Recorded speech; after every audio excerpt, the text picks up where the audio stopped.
दोस्तों नमस्कार, मेरा नाम है सुनील कुमार और आप लोगों का स्वागत है मेरे YouTube channel journey of special education. और इस चैनल के माध्यम से मैं आप लोगों को बताना चाहूँगा कि ये चैनल जो बनाया गया है वो शिक्षा से संबंधित बनाया गया है और आप लोगों को टाइम टाइम पे शिक्षा से संबंधित जो भी जानकारियाँ और जो भी इन्फॉर्मेशन होगा और आपके कोर्स से संबंधित जो भी होगा, ठीक है ना, वो आपको प्रोवाइड किया जाएगा और समय समय पे आप लोगों को प्रोवाइड किया जा रहा है, ठीक है ना, छोटे माध्यम में भी और बड़े माध्यम में भी, ठीक है ना। तो अभी जो आप लोगों को मैसेज देने का या जो आप लोगों को कुछ बताना है उसका जो माध्यम है वो छोटा है, ठीक है ना। जैसा कि आप लोगों के सामने लिखा ही हुआ है 10 क्वेश्चन सीरीज, ठीक है ना। तो मतलब इसमें 10 प्रश्न रहेंगे और शॉर्ट फॉर्म में, ठीक है ना। तो पहले हम अपना कोर्स का चर्चा कर लेते हैं कि हमारा कोर्स क्या है, ठीक है ना। तो जैसा कि आप लोग जान रहे हैं आप लोग का कोर्स क्या है, डीएड स्पेशल एजुकेशन, ठीक है ना। हेयरिंग इम्पेयरमेंट आपका कोर्स है, पेपर नंबर 3 है और पेपर का नाम क्या है, लैंग्वेज एंड कम्युनिकेशन। बैच कौन सा आपका है, 23 से 25 है, ठीक है ना। पेपर में सिलेबस में लिखा रहता है DED SC HI, ठीक है ना। तो वो SE का मतलब होता है स्पेशल एजुकेशन और HI का मतलब हेयरिंग इम्पेयरमेंट, ठीक है ना। तो जब भी आप लोगों से कोई पूछता है तो आप लोग पेपर का पूरा नाम बताइए, ठीक है ना, सॉरी कोर्स का पूरा नाम बताइए और शॉर्टकट में मत बताने का कोशिश करिए और ना बताइए ज़्यादा अच्छा है। इससे लगता नहीं है कि आप मतलब प्रॉपरली क्लास कर रहे हैं, ठीक है ना, या आप उस जो भी आप कोर्स कर रहे हैं प्रॉपरली आप उसमें इन्वॉल्व हैं। अगर आप खाली एचआई बोल के काम चला लेते हैं तो मतलब है कि आप सुना सुनाया शब्द आप बोल रहे हैं, ठीक है ना। तो इसलिए मैं चाहूँगा कि आप लोग जब भी आप लोगों से कोई आपका कोर्स पूछता है तो आप उसको प्रॉपरली अपना पूरा कोर्स का नाम बताइए, D Ed special education hearing impairment, ठीक है ना। उसके बाद जब आपको उससे संबंधित स्पेशल एजुकेशन या डीएड से संबंधित और कुछ पूछता है तो आगे उसके क्वेश्चन के हिसाब से आप उसको आंसर करिए। ओके, तो चलिए लेट्स स्टार्ट और हम अपने टॉपिक पे आ जाते हैं, ठीक है ना। तो जैसा कि आप लोग जानते हैं कि 10 क्वेश्चन सीरीज है, इसमें 10 प्रश्न रहेंगे और 10 प्रश्न का उत्तर हम आपको देंगे और लास्ट में एक होमवर्क क्वेश्चन रहेगा जिसका आंसर आपको कमेंट बॉक्स में देना है, ठीक है ना। तो चलिए स्टार्ट करते हैं। तो सबसे पहला क्वेश्चन है संप्रेषण का अर्थ लिखिए, मतलब संप्रेषण का अर्थ या संप्रेषण क्या है, ठीक है ना। तो जैसा कि आप लोग जानते हैं कि संप्रेषण क्या है, ठीक है ना। संप्रेषण वह माध्यम है जिसके द्वारा हम अपने विचारों का आदान प्रदान करते हैं। हमको कहना है सामने वाले को, जो भी हम सामने वाले को कहते हैं फिर उसके बदले में सामने वाला हमको क्या करता है, अपना रिस्पॉन्स देता है, ठीक है ना।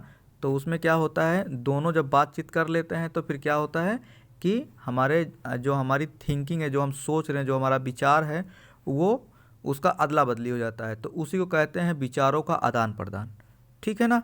तो आप देख लीजिए संप्रेषण के लिए कौन सी भाषा का इस्तेमाल किया जाता है, कम्युनिकेशन, ठीक है ना, जिसकी उत्पत्ति किससे हुई है, ठीक है ना, लैटिन भाषा से। लैटिन भाषा में इसको क्या कहते हैं, कम्युन्यूस कहते हैं, ठीक है ना। कम्युन्यूस का अर्थ क्या होता है, जानना या समझना, ठीक है ना। कम्युन्यूस को कॉमन शब्द से लिया गया है, ठीक है ना। कॉमन मतलब सामान्य, ठीक है ना। तो कम्युन्यूस को कॉमन शब्द से लिया गया है।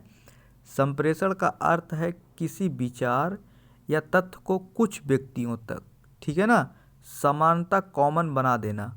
इस प्रकार संप्रेषण या संचार, ठीक है ना, शब्द का मतलब है तथ्यों, सूचनाओं, विचारों आदि को भेजना या समझना होता है, ठीक है ना। ये थोड़ा बड़ा फॉर्म में कर दिया है, सिंपल मैं बता दिया हूँ कि संप्रेषण क्या होता है, ठीक है ना। संप्रेषण वह प्रक्रिया है जिसके अंतर्गत हम एक व्यक्ति से या एक अपने सामने वाले से अपने विचारों का आदान प्रदान करते हैं, उसी को हम संप्रेषण कहते हैं, ठीक है ना। इसमें संप्रेषण बता दिया है कि मतलब पूरा डिटेल से बता दिया है कि संप्रेषण को इंग्लिश में क्या कहते हैं, उसका जो जन्म हुआ है किस शब्दों से हुआ है, ठीक है ना, उसका मतलब क्या होता है, ये सारा सब कुछ इसमें बता दिया है, ठीक है ना। तो चलिए अपना सेकंड क्वेश्चन पे चलते हैं, ठीक है ना। संप्रेषण की प्रक्रिया क्या है, ठीक है ना, संप्रेषण की प्रक्रिया।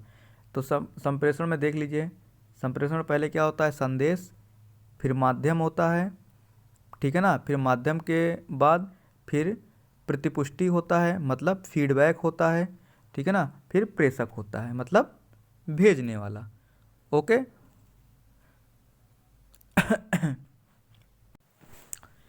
तो इसमें संप्रेषण की प्रक्रिया हम डिस्कस करेंगे। संप्रेषण की प्रक्रिया क्या होता है, संप्रेषण की प्रक्रिया मतलब आप देख लीजिए, ये भेजने वाला है, ठीक है ना, प्रेषक मतलब भेजेगा, क्या भेजेगा, संदेश भेजेगा, संदेश किसी न किसी माध्यम से भेजेगा, जब माध्यम के द्वारा जब संदेश किसी को मिलेगा तो वो क्या करेगा, प्रतिपुष्टि करेगा, प्रतिपुष्टि करेगा बोले तो फीडबैक देगा, ठीक है ना, यस नो जो भी जैसा मैसेज होगा उसी के अकॉर्डिंग वो क्या करेगा, कम्युनिकेट करेगा, उसी के अकॉर्डिंग वो मैसेज को रिप्लाई करेगा।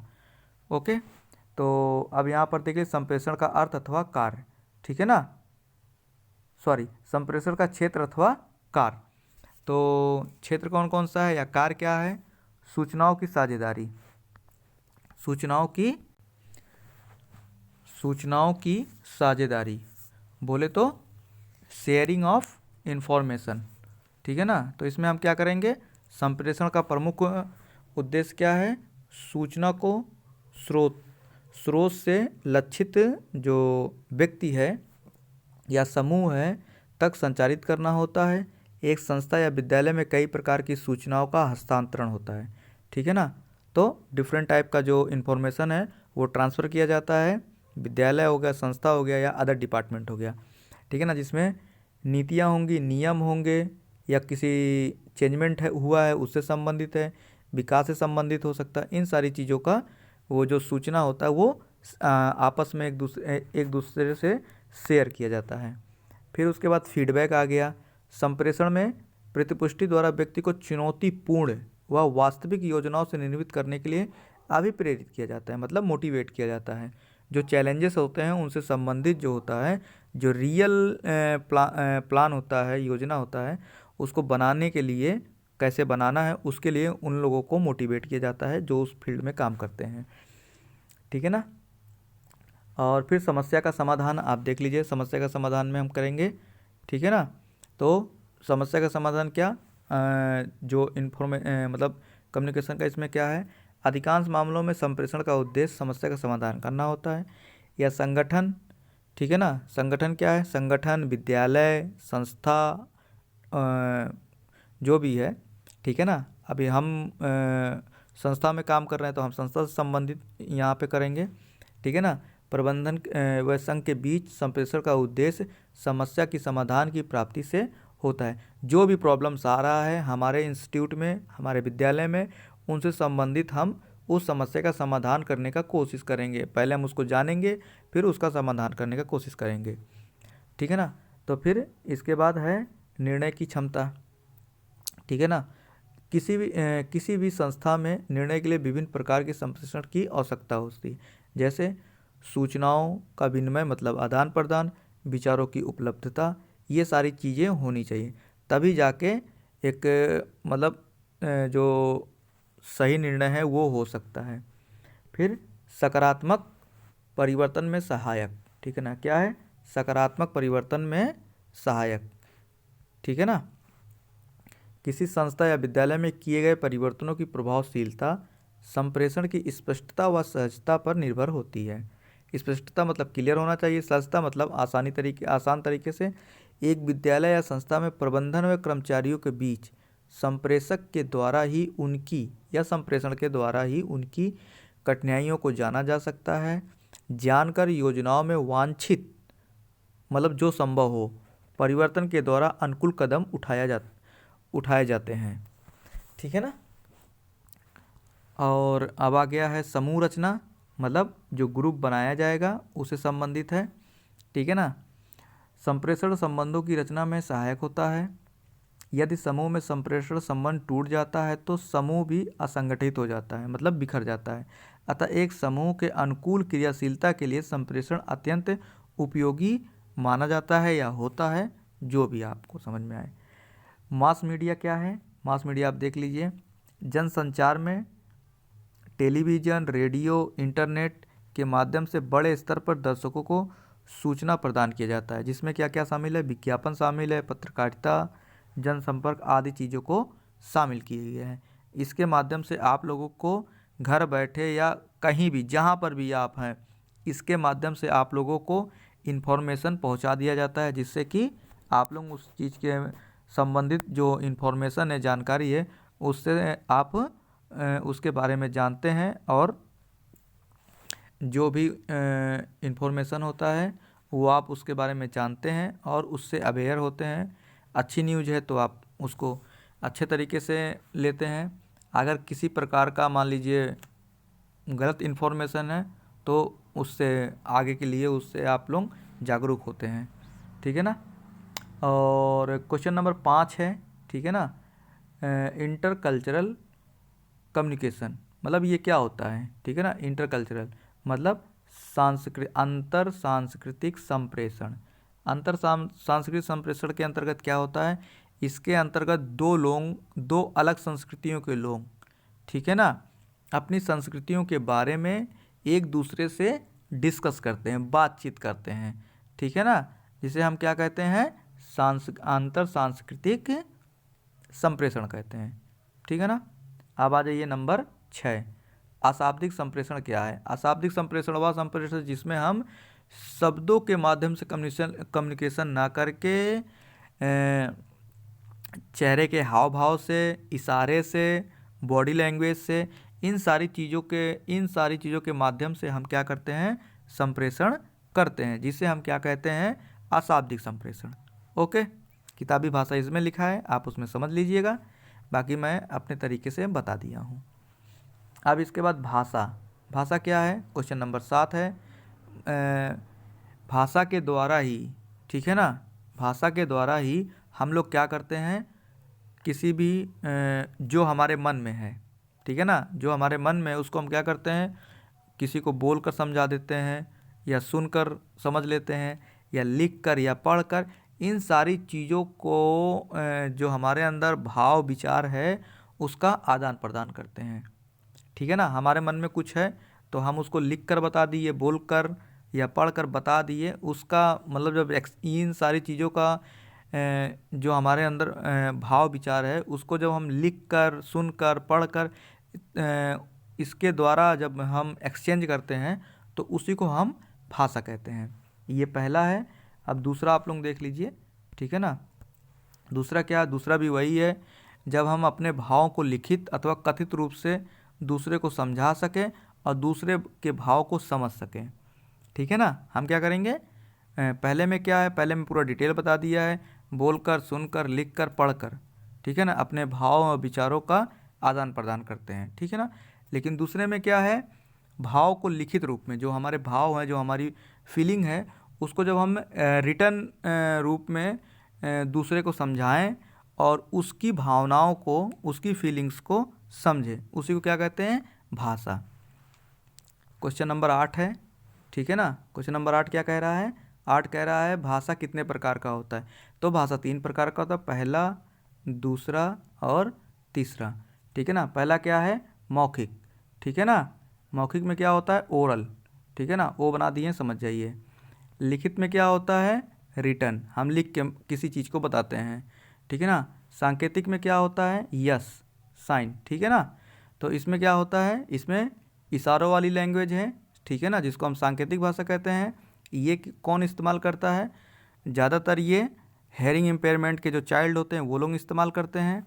लिखित रूप में जो है वो लिखित और मौखिक और लिखित जो नॉर्मल लोग होते हैं वो अपना नेचुरली इसका इस्तेमाल करते हैं, ठीक है ना।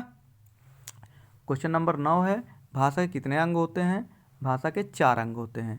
पहला क्या है? ध्वनि मतलब साउंड, दूसरा है शब्द मतलब वाक्य, तीसरा है दूसरा है शब्द मतलब वर्ड्स, और तीसरा है वाक्य मतलब सेंटेंस, चौथा है अर्थ मतलब मीनिंग। इन सारी चीज़ों को ये क्या है, भाषा के अंग हैं। और क्वेश्चन नंबर लास्ट है, मतलब 10 है, ठीक है ना। सांकेतिक भाषा क्या है, ऊपर हम बता दिए हैं।